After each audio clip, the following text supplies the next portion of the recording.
அனைவருக்கும் வணக்கம். இன்னைக்கு நம்ம செல்வி ராஜேந்திரன் கிச்சன்ல ஒரு குதிரைவாலி அரிசியை வச்சு ஒரு சாம்பார் சாதம் செய்ய போறோம். அதுக்கு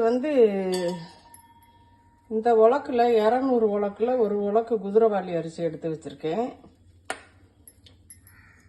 அப்புறம் வெங்காயம், சின்ன வெங்காயம், பச்சை மிளகாய், தக்காளி நறுக்கி வச்சிருக்கேன்.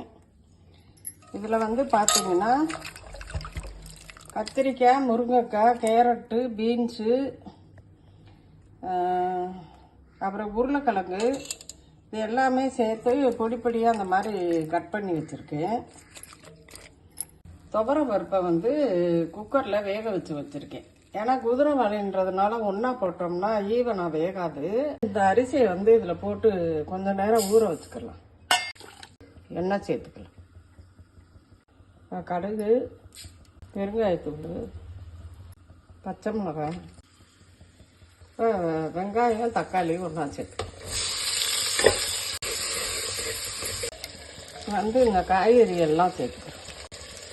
இப்போ துவரம் பருப்பை இப்போ அரை வேக்காடை வேக வச்சுருக்கு. இந்த அளவுக்கு அரிசியை கழுவிக்கலாம். இந்த சிறுதானிய அரிசியில் கொஞ்சம் நல்லா தூசி, இந்த அழுக்கு நிறையா இருக்கும். அதனால் ஒரு 2-3 தடவை கொஞ்ச நேரம் ஊற போட்டுறணும். அப்புறம் ஒரு 2-3 தடவை நல்லா கழுவி எடுத்துக்கிறேன். காய் நல்லா வதங்கிடுச்சு. இந்த நேரத்தில் நம்ம இந்த துவரம் பருப்பை இதில் சேர்த்துக்கிறோம். இந்த குழம்பு மிளகாப்பொடி 1 ஸ்பூன் சேர்த்துக்கிறோம். இப்போ தேவையான அளவு இதில் தண்ணி ஊற்றுக்கிறோம். தேவையான அளவு உப்பு சேர்த்துக்கிறோம். இப்போ தேவையான அளவு தண்ணி ஊற்றியாச்சு. அந்த அரிசிக்கும் சேர்த்து உப்பு போட்டாச்சு. நல்லா கொதித்து காய் வேகட்டும். அப்புறமா நம்ம அரிசியை சேர்த்துக்கலாம். காயெல்லாம் ஒரு அளவுக்கு வெந்துருச்சு. இந்த ஸ்டேஜில் நம்ம கழுவி வச்ச அரிசியை சேர்த்துக்கலாம். இப்போ அரிசியெல்லாம் சேர்த்தாச்சு. கொஞ்சம் நேரம் மூடி வச்சோம்னா அப்படியே அது வெந்து அப்படியே பின்னி வந்துடும். இந்த ஸ்டேஜில் கொஞ்சமாக கரைச்சி வச்ச புளியை சேர்த்துக்கலாம்.